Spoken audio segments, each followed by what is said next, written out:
말씀입니다. 우리 같이 한번 볼까요? 한번 같이 한번 읽습니다. 시작. 모세가 하나님께 대답.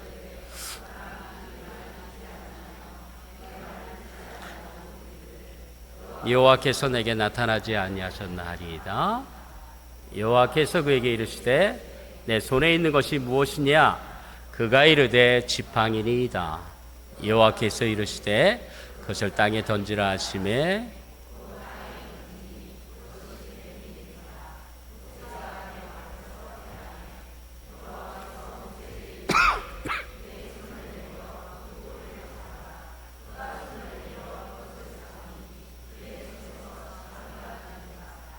이는 그에게서 그들의 조상의 하나님 곧 아브라함의 하나님, 이삭의 하나님, 야곱의 하나님 여호와가 내게 나타날 줄 믿는 줄 함이라 하시고,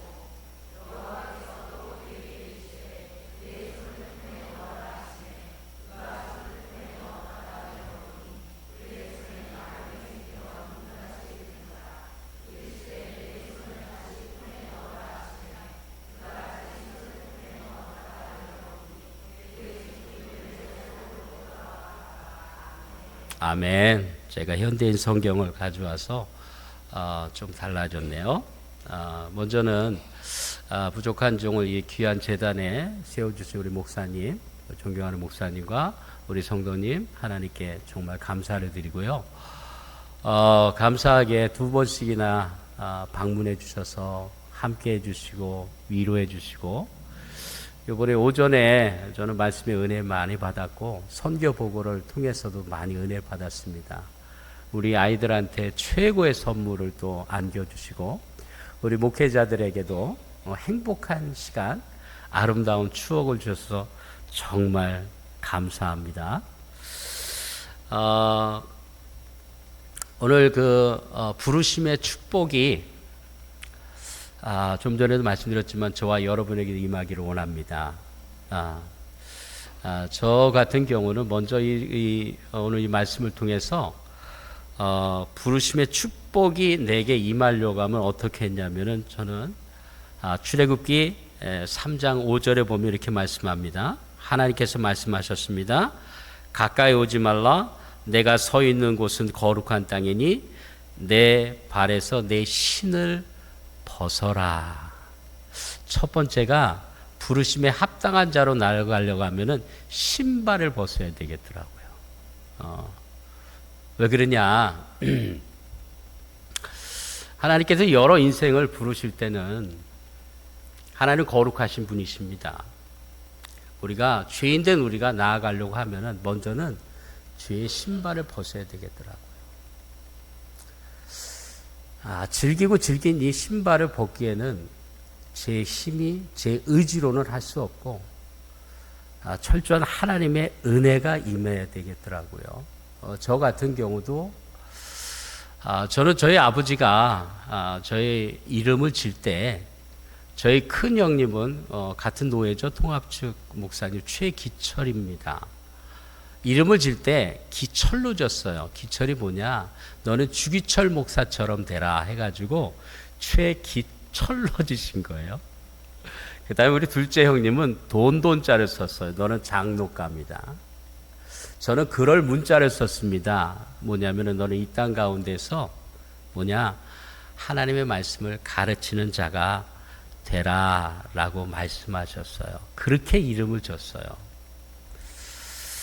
자, 근데 참 저는 이 길을 가기를 정말 싫어했습니다. 그렇게 이름을 기도로 졌지만은 제 어린 시절은 너무나 힘든 시절이었어요.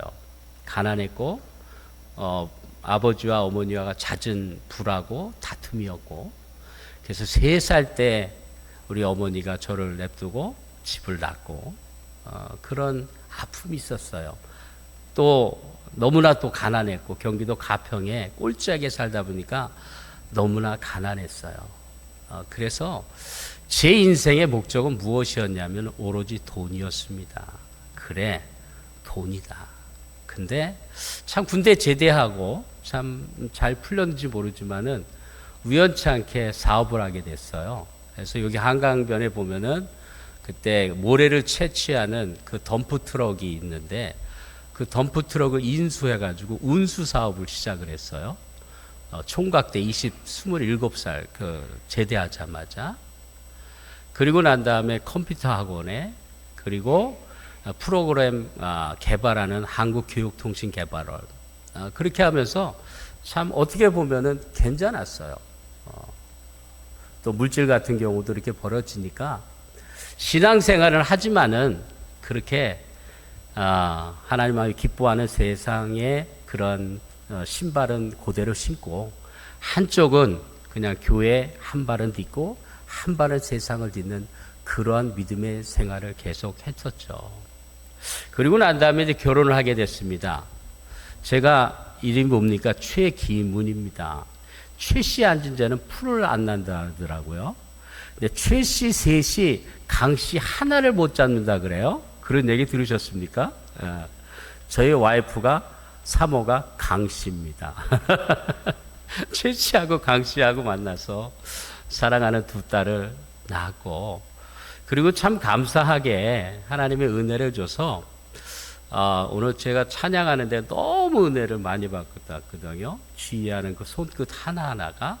저도 14년 동안 성가대 주의자로 이렇게 섬길 수 있는 하나님의 은혜를 줬어요. 제가 어떤 달란트가 있고 또 제가 어떤 은혜가 있었던 것이 아니고, 그때 당시에 우리 그 성가대 주의했던 우리 전도사님이 갑자기 사임을 하게 됐습니다. 그때 제가 총무를 맡고 있었는데, 저는 그때까지 제가 주의자가 왜 필요한지를 제가 몰랐어요. 뭐 주의자 왜 앞에서 손을 껐덕껐덕하지? 막상 없으니까 시작이 안 되더라고요. 그래서 성가 대원들이 뭐라 그러냐? 우리 저 집사님, 총무님 앞에서 찍어만 주세요. 그러면 될 것 같아요. 라고 해서 찍어주기 시작했어요. 그러다 보니까 4분의 4박자를 짓다 보니까 이상하더라고요. 한 박자가 반 박자가 바깥으로 나와 있더라고요. 못 갖춘 마두가 이게 있구나. 제가 6개월 만에 알았습니다. 그리고 그때까지도 제가 솔직히 말해서 지금 고백하는데 담배를 못 끊었어요.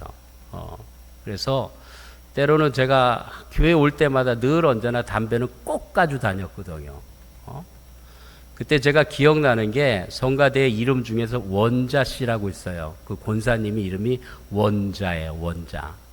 그분이 저한테 얘기하는 게 뭐냐면은, 주의자님 아무리 그래도 오시더라도 그 담배는 빼놓고 오셔야죠. 와이셔츠에 제가 담배를 꽂고 다닌 거예요. 그런 저였습니다. 그리고 우리 목사님께서 찬양인도 잘 하시는데, 찬양인도도 한 14년 동안 앞에서 기타 치면서 찬양인도를 했어요. 그러면서 제 기도 제목은 뭐였었냐? 제 하나님, 나 이 자리에 합당한 자로 세워주세요. 내가 의지적으로 담배를 못 끊겠네요. 어떻게 해요? 하나님, 이 자리에 합당한 자로 나를 써주세요. 라는 그 기도의 제목이었습니다. 그러면서 40년이 지났네요. 근데 정말 저 나름대로는 그래도 신앙생활 잘 하는 거로 알았어요. 제 자신을 잘 몰랐습니다. 근데 이 최 씨의 이 고집불통이 안 깨지더라고요. 결국은 하나님 앞에 제대로 줘 맞았죠. 바라고 원합니다. 저처럼 고집 피우지 마세요. 가장 고집센 분이 하나님의 고집입니다. 우리는 못 꺾습니다. 그 고집 앞에 하나님께서 한번 회초리를 들으니까요, 제가 고열로 시작이 됐습니다. 조그만 병원에서 약을 먹는데 열이 안 떨어지는 거예요. 그래서 부천에 있는 순천향 병원으로 입원을 하게 됐는데, 그때서부터 오리무중으로 빠지는 거예요. 병명이 없습니다. 오줌 한 방울 안 나오고, 엑스레이를 찍어 보면은 신장에 피 한 방울도 안 들어가, 핏줄이 없고, 또 간 수치도 6천이 넘어가고, 그냥 흐물흐물해서 다 썩어지더라고요. 할 수 있는 방법은 뭐냐면은 목구멍에 구멍을 뚫어가지고 투석하는 거. 그거 외에는 별다른 것이 없었습니다. 조금 지나가니까 이제 얼굴이 노랗게 변하더라고요. 황달이 오더라고요. 그리고 조금 더 지나니까 흑달로 바뀌더라고요. 새카맣게. 진짜 아프리카에 있는 그 사람들의 얼굴로 그렇게 변하더라고요. 그때부터 의사 선생님들이 한마디 한마디 얘기합니다. 뭐라고 말씀하냐? 내가 이 환자를 때문에 책을 다시 본다. 또 한 의사는 내가 이 사람의 병명을 다 모르는데 마지막 한번 해볼 것은 이 사람은 조직을 떼어가지고 미국에 있는 거기서 한번 보내자. 도저히 답이 안 날. 그러면서 마지막으로 얘기했던 게 12명의 주치의들이 쫓아다녔거든요. 주치의가 하는 얘기가 우리가 해볼 대로 다 해봤으니까 이제 이 사람을 집으로 모시러 가라. 그리고 우리를 도저히 못 믿으면은 이 사람을 저기 강남에 있는 그 병원이 어디예요? 그쪽으로 가는데 그냥 앰뷸런스 가면은 이 사람 가서 쇼크사로 죽으니까 무진동 헬기로 찝어가지고 옮겨라. 그리고 이 사람은 한 달을 못할 것이다 라는 것이 그 모두 12명의 의사들이 한결같은 얘기였습니다. 그때 올 것이 왔구나.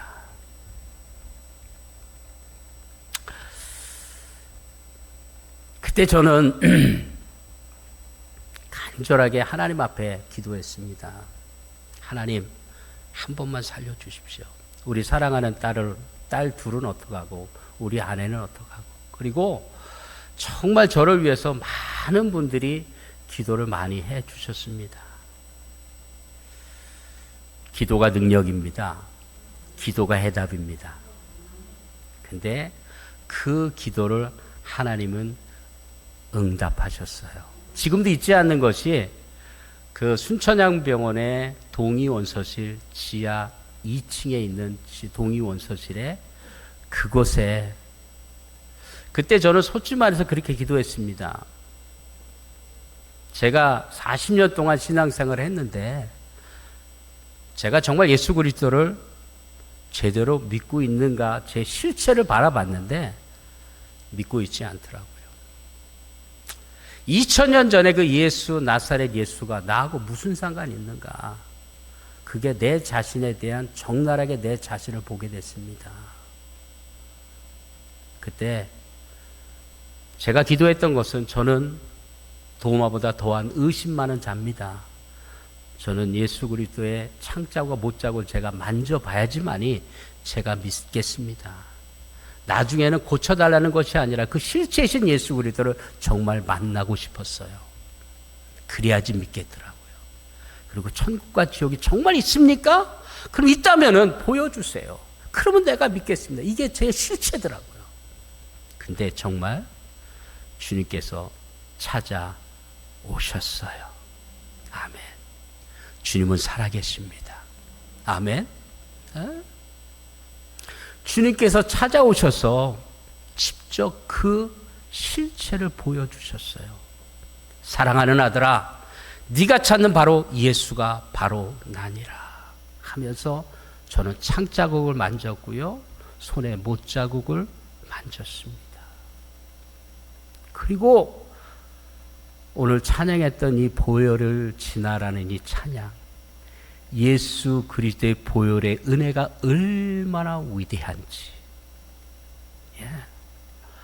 예수님이 흐르는 그 보혈로 찍어서 제 심령의 방을 닦는데 뒤에 대형 스크린이 지나가는데요, 추하고 난잡하고 도저히 볼 수 없는 그 죄악들을 계속 씻으시더라고요.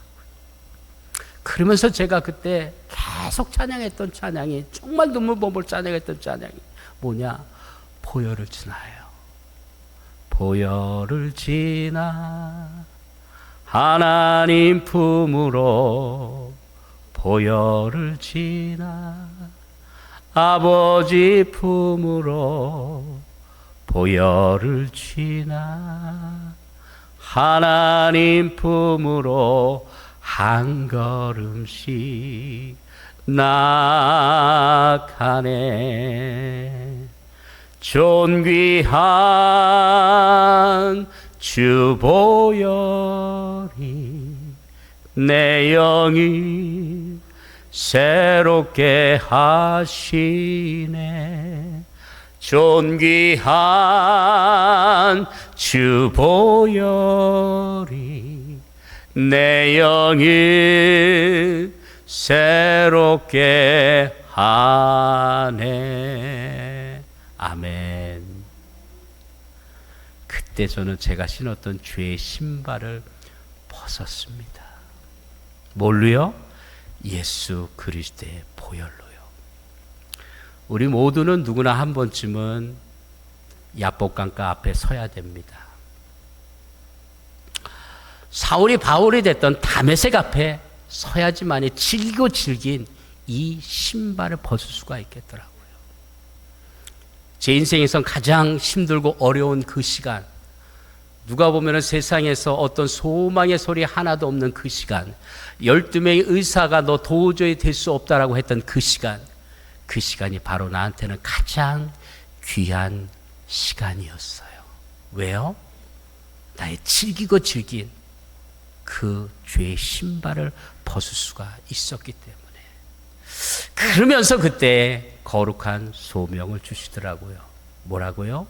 사랑하는 아들아, 내가 너를 반드시 치료하는데, 그리고 너처럼 이렇게 아파하고 힘든 사람이 너무 많어. 너가 내 대신 대신해 주지 않겠니? 성령님의, 예수님의 말씀이었어요. 우리 사랑하는 우리 아름다운 성도님들, 혹여나 이 가운데 아직까지 질기고 질긴 그 신발을 신고 있지 않습니까? 예수 그리스도 보혈 앞으로 나아가시기 바랍니다. 아멘. 네. 주님은 기다리고 계셨어요. 40년 동안 나를 기다리고 계셨어요. 주님을 전적으로 의지하는 그 시간을 만들고 기다리시더라고요. 그때 저는 주의 신발 끈끈은 그 신발을 벗을 수가 있었습니다. 또 두 번째 뭐냐? 오늘 말씀 가운데 뭐라고 말씀하냐? 꼬리 잡아야 돼. 꼬리. 자, 우리 말씀 볼까요? 우리 출애굽기 4장 4절에 보면 이렇게 말씀하고 있습니다. 주께서 모세에게 말씀하셨습니다. 너는 손을 내밀어 그 뱀의 꼬리를 잡으라. 모세가 손을 내밀어 그 뱀의 꼬리를 잡았다. 그러자 그 뱀이 모세의 손 안에서 다시 지팡이로 변했습니다. 꼬리 잡는 거더라고요. 주님은 찾아오실 때 좀 뭔가 할 수 있을 때 그때 찾아오면 얼마나 좋아요. 모세 인생도 마찬가지 아십니까? 40년 그 안에 궁궐에서의 왕자로 권력 있고 뭔가 물질 있고 하실 때 그때 쓰면 얼마나 좋아. 근데 하나님은 그때 안 쓰셔요. 자기 자신도 광야에서 묻어버렸습니다. 자기도 자신도 내 모세라는 이름도 잘 기억이 안 돼. 누구도 잘 모세도 몰라. 그때 가시떨기 가운데 하나님이 그를 부르셔요. 그러니까 모세가 했던 말이 무엇입니까? 부를 때 부르죠. 나도 내 자신도 모르는데 내가 가서 어떻게 이스라엘 백성들을 구원합니까? 보낼 만한 자를 보내십시오 라고 볼멘소리 할 때 그때 하나님께서 두 가지를 보여주세요. 뭐냐? 너의 손에 있는 것이 무엇이냐? 지팡이니다. 그거를 던져라. 근데 뭐가 됐습니까? 뱀이 됐어요. 근데 주님께서 참 이상하게 뭐로 말씀하냐? 꼬리 잡아라 그래요. 우리 그 연세 드신 분들, 우리 아버지도 참 뱀을 잘 잡으셨어요. 뱀을 짓궂게. 뱀을 잡을 때 어디부터 잡아야 돼요? 꼬리부터 잡은 게 아니라 머리부터 잡아야 돼. 꼬리 잡으면 물려 죽습니다. 근데 머리 잡으면 꼼짝을 못 해요. 머리 잡으면 그냥 그 몸통을 뚫뚫뚫 말아가지고 이렇게 답니다. 근데 오늘 꼬리 잡으라 그래요. 난 이게 무엇일까 하면서 저는 참 제 나름대로 그렇게 해석을 했습니다. 그래. 너는 내가 할 때 펌만 잡아. 그 모든 것은 내가 해. 요단 강물에 가를 때에 우리에게 말씀하신 건 뭐예요? 너는 그 발에 발만 담고 가르는 건 누가 해요? 내가 한다는 거예요. 홍해, 그 거대한 홍해를 가를 때 너의 손에 있는 건 뭐 지팡 그거를 가리키기만 해. 너는 꼬리만 잡어. 그 나머지는 누가 해? 내가 한다는 거예요. 바로 이것이 순종이더라고요. 꼬리 잡는 거더라고요. 우리 꼬리만 잡으면 돼요. 근데 우리 미리 앞서서 뭐라고 걱정을 해요. 저 홍해를 내가 어떻게 가르지? 어떻게 가를까? 저 요단강물을 어떻게 가를까? 아니요. 그냥 우리는 말씀하시면은 아멘이고 순종이에요. 아멘. 꼬리만 잡으면 되더라고요. 저도 3번에 순간순간 꼬리를 잡지만은 3번에 크나큰 꼬리 잡는 일이 있었습니다.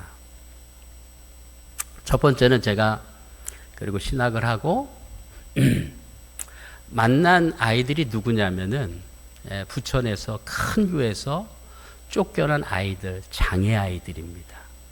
장애 아이들하고 그 가족들 50명을 만났어요. 그 선생님하고 예배 드릴 곳이 없다는 거예요. 전도사님, 그때는 제가 전도사를 있었으니까 전도사님 도와주세요 라고 했을 때 제가 하나님 앞에 그랬습니다. 내가 장애인 장자도 모를 내가 어떻게 합니까? 난 못합니다. 그때 주님께서 말씀하셨던 게 너는 꼬리만 잡아. 내가 해.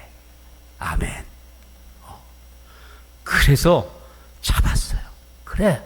그러면 나는 못하지만은 한번 우리 예배 처소를 한번 알아봅시다. 그래서 제가 부천에 있는 교회 다니면서 정말 주일날 예배 드릴 곳을 좀 주세요 라고 쫓아다녔거든요. 근데 나중에 어디에서 허락됐냐면은 부천에 있는 장애인 복지관이 있어요.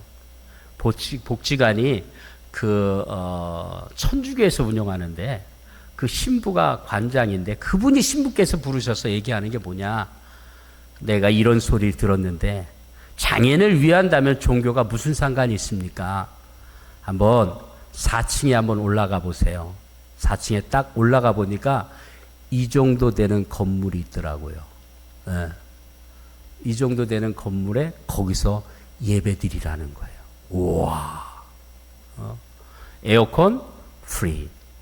난방비 프리. 그 대신에 앞에 가드가 있으니까 일주일에 5만 원씩만 내라는 거예요. 와. 그래서 그곳에서 예배가 시작됐습니다. 아멘. 뭐 했는데요? 꼬리만 잡았는데. 그리고 저는 정말 행복하게 참 목회를 했습니다. 그리고 장애인들에게 직업이 없어요. 그래서 장애인 작업장을 만들었습니다. 근데 어떤 분이 자기 건물을 쓰라고 그러더라고요. 그래서 그 60평을 거기 장애인 작업장, 지금 그게 사회적 기업이 되어 있고요. 또한 장애인들에게 바이올린, 첼로, 피아노를 가르쳐 주고 싶었어요. 장애인 문화 예술 학교가 그게 됐습니다. 근데 공간이 없잖아요. 부천에 있는 복지 감리교회가 있습니다. 그 교회가 산 중턱에 있었어요. 근데 그 큰 길로 이게 증축을 해서 오셨는데 그 교회 700평짜리가 벼 있어요. 거기를 하나님이 허락해 주셨어요. 거기가 장애인 문화 예술 학교가 됐습니다. 그리고 제가 우리 전 목사님을 저는 목사님은 잘 모르겠지만 저는 압니다. 왜 그러냐? 우리 장애인을 위해서 매일 보면은 집안에 머물러 있잖아요. 얘네들하고 자연과 벗삼을 때가 없을까 했을 때 그때 제가 들었던 게 전 목사님 그 하우스의 아주 멋진 아름다운 교회, 거기를 제가 방문했습니다. 근데 제가 만나고 싶었는데 목사님 그때 못 만났거든요. 근데 거기 와서 제가 둘러보면서 이거다. 그래가지고 기도하면서 하나님 응답된 데가 어디냐면은 부천에 개고깃집 해가지고 망한 데가 있습니다. 만평이에요. 만평. 예. 거기를 임대를 했습니다. 한 달에 500만 원 주고 임대를 하고, 거기 보니까 개고치면 안 돼서 자연밥상, 건강밥상을 만들고, 그 옆에 헛간 다 부서진 데를 카페를 만들고, 그 다음에 텃밭을 만들어가지고 우리 장애인 가족들 거기서 농사짓게 하고, 주일날 온 가족이 모여서 거기서 예배하는 아름다운 공동체, 힐링 마을이 됐어요. 그래서 저희 동기들이 물어봐요. 뭐라고 얘기했냐? 하나님은 우리 책임은 목사의 하나님만 되는가 봐라고 얘기를 했습니다. 저는 단호 얘기합니다. 우리 장애인이 축복의 통로입니다. 이 교회는 모르겠습니다. 장애인이 있겠죠. 잘 섬기시기 바랍니다. 아프고 힘들어하고, 그게 바로 예수입니다. 재정은 늘 언제나 100만 원 미만이었지만은 물질이 없어서 제가 목회를 못 찬 적은 없습니다. 넉넉하게 감사함으로 기쁨으로 했어요. 왜요? 뭐 때문에요? 꼬리 잡았기 때문에요. 우리 꼬리 잡읍시다. 아멘. 그 다음에 두 번에 꼬리 잡는 부분이 있었습니다. 뭐냐? 이제는 모든 거 다 내려놔라. 그리고 제가 그때 이스라엘과 졸돈에 한번 선교 갈 일이 있어서 했는데, 그 졸돈에 있는 시리아 난민들의 그 눈망울을 잊을 수가 없어요. 기도할 때마다 자꾸 떠오르는 거예요. 그 눈망울. 그러면서 성령님께서 이제는 장애인 사역 다 후임한테 내려놓고 너는 이스라엘하고 졸돈으로 가라는 거예요. 꼬리 잡는 거 쉬워요? 아니요. 기도하면 응답 주시죠. 응답이 쉬워요? 아니요. 어려워요. 우리 상식으로 이해가 안 돼요. 하나님의 방식이 이해가 안 돼요. 근데 뭐 해야 되냐? 꼬리만 잡으면 돼요. 견고한 여리성을 무너뜨리는데 어떻게 맨날 돌기만 합니까? 마지막 날에 7바퀴 돌라 그래. 이해가 돼요? 저는 이해가 안 돼요. 근데 꼬리만 잡으면 되더라고. 아멘. 꼬리 잡아요? 그때 제가 6개월 동안 갈등하면서 기도했어요. 하나님 어떻게 해요? 우리 장애인 식구들 1000명이 됐거든요. 어떻게 해요? 어떻게 해야 돼요? 근데 그 모든 상황을 그렇게 만들어 주시더라고요. 그래서 다 내려놓고, 그리고 이스라엘로 졸돈으로 갔어요. 두 번째의 꼬리 잡은 사건입니다. 지금도 잊지 않은 것이, 그때 거기에서 했던 부분이 그 시리아 난민, 여의도보다 2배 큰 면적에 15,000명의 시리아 난민들이 와 있습니다. 완전 무슬림. 그 한복판에 학교를 세우고 거기에서 그 아이들에게 찬양을 가르치고, 노래를 가르치고, 태권도 가르치고 같이 놀아요. 선교가 뭔지 아십니까? 저는 청년들이 가끔 가다 물어봐요. 선교가 어떻게 해야 돼요? 저는 단호히 얘기합니다. 저는 날라리 설교사거든요. 근데 노는 건 잘해요. 물속에 들어가면 제가 맨 마지막에 나옵니다. 왜요? 노는 거 잘해요. 선교는 노는 거예요. 아멘. 자, 근데 그곳에서 하나님이 놀랍게 하나님이 역사하셨습니다. 나자렛에 교회를 개척하는 은혜도 주셨고요. 갈릴리 옆에 광약교회에 세우는 그 무슬림 그 지역에 교회를 세우는 하나님의 은혜도 허락하셨습니다. 세 번째 꼬리 잡는 것은 뭐냐? 하나님이 느닷없이 이제는 내려놓으라는 거예요. 그리고 필리핀으로 가라는 거예요. 내가 왜 필리핀입니까? 저는 그때까지 제가 필리핀 생각이 뭐였었냐? 한국에서 돈 가장 많이 뿌린 데가 어디예요? 필리핀. 선교사가 가장 많이 간 데가 어디예요? 필리핀. 선교가 가장 안 된 데가 어디예요? 필리핀. 근데 왜 내가 가야 됩니까? 나는 그 볼멘 소리에서 6개월 동안 기도했을 때 그때 자꾸 감동을 주어서 필리핀으로 그때 제가 성령님하고 타협을 했습니다. 그러면은 제가 1년만 다녀오겠습니다. 제가 지금까지 안식년을 한 번도 못 가졌는데 안식년 겸 제가 1년만 가고 그 다음에 영어 공부 좀 하고 그러고 오겠습니다. 집도 있고요. 차도 그대로 있습니다. 여기 필리핀의 세부에 딱 왔는데 여러분들 잘 아시다시피 그때 뭐가 딱 발병했습니까? 코로나. 예.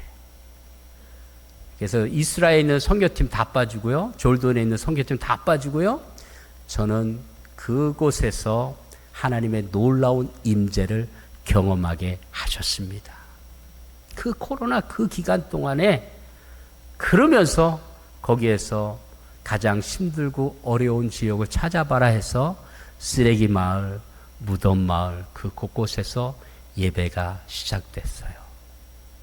그 락다운 됐던 그 시간에 그때에 7개 교회가 개척이 됐습니다. 뭐 때문에요? 제가 했어요? 아니요. 저는 필리핀에 어떤 계획이 없었습니다. 기도 한 방울도 안 했습니다. 오로지 기도는 뭐예요? 나 이스라엘 돌아가게 해주세요. 이것이 기도였습니다. 근데 하나님이 앞서서 꼬리 잡았더니 하나님이 모든 것을 행하셨어요. 아멘. 다시 한번 얘기합니다. 우리 꼬리 잡아요. 목사님 말씀하면은 이해가 안 돼도 이게 어떻게 돼? 안 돼. 이해 안 되죠. 하나님 우리 뜻을 어떻게 이해가 되겠습니까? 그러나 말씀하시면은 꼬리만 잡으면은 아멘. 하나님이 그 모든 것을 행하십니다. 아멘. 세 번째는 뭐냐면은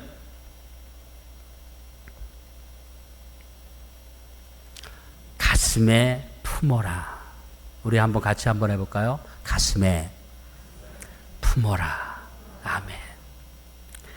출애굽기 4장 6절에 이렇게 말씀합니다.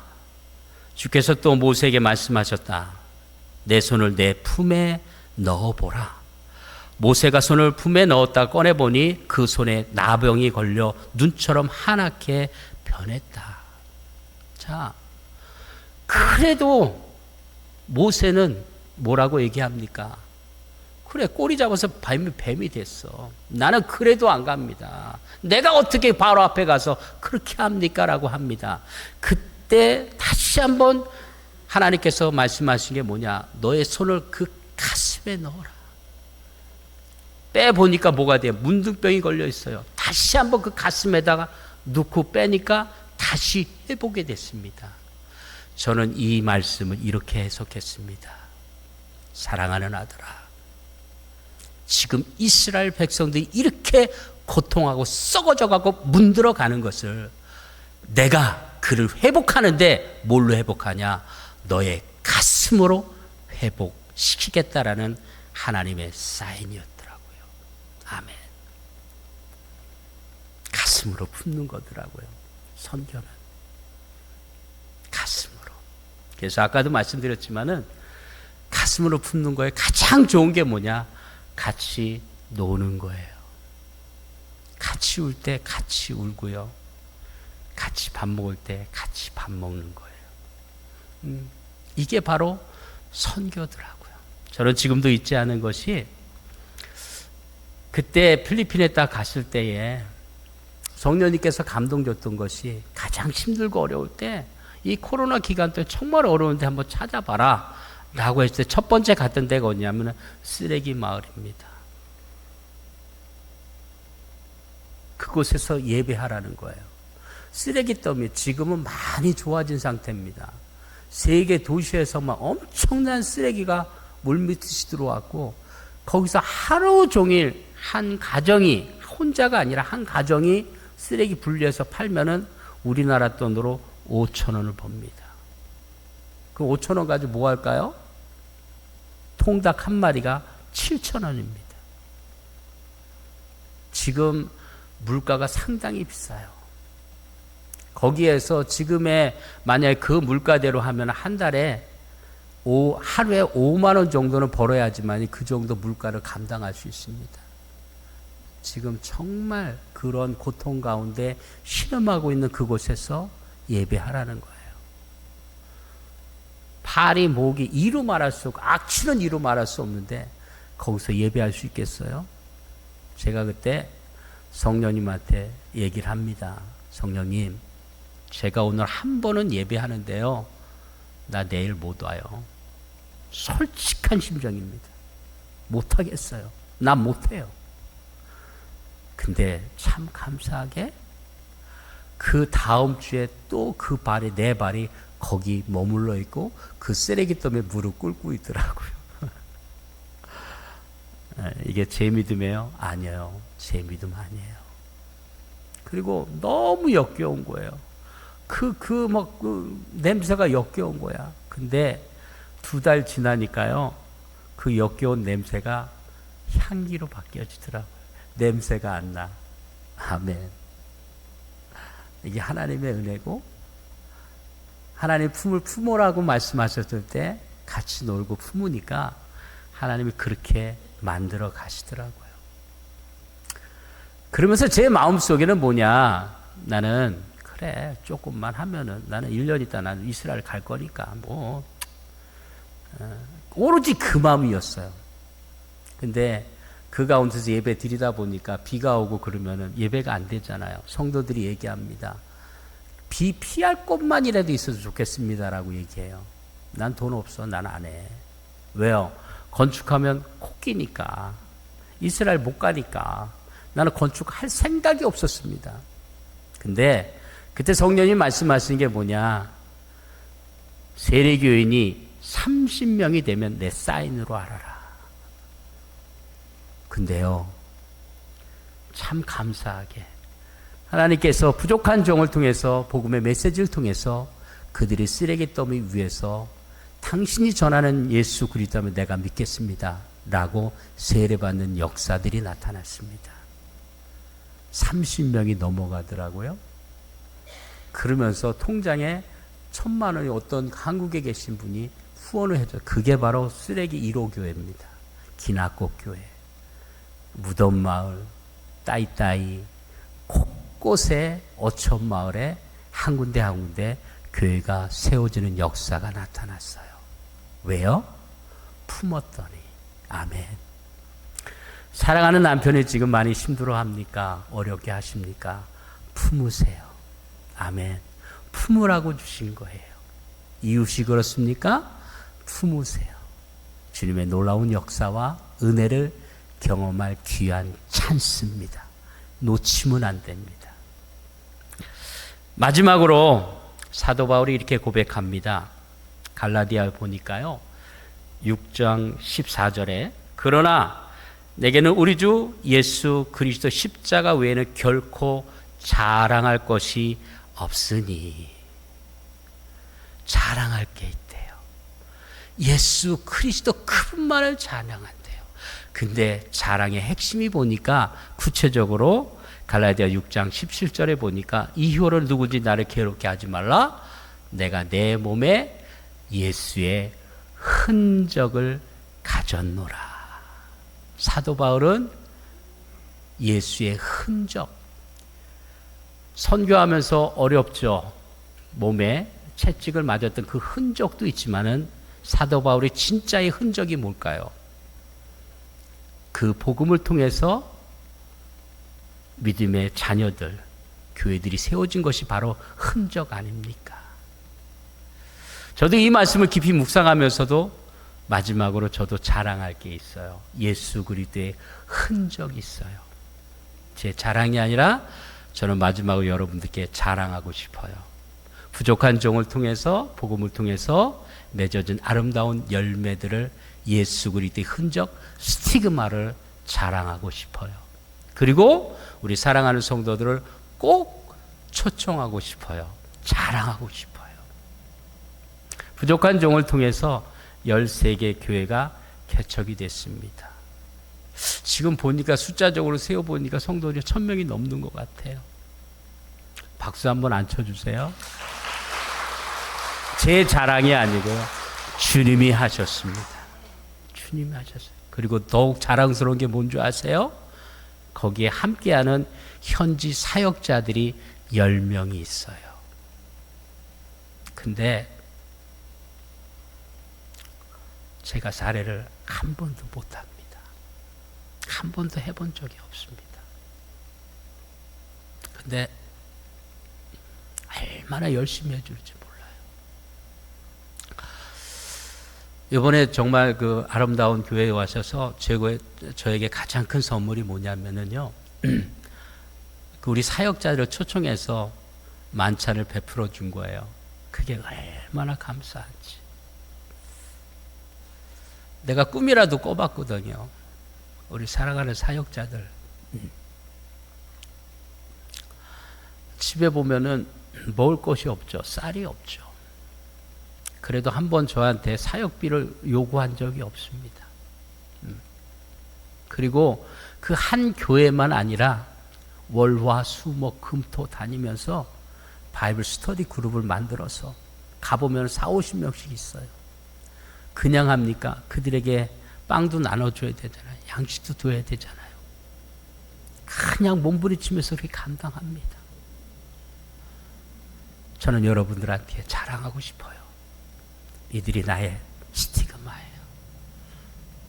가서 손잡아 주시고 유래해 주시기 바랍니다. 아멘.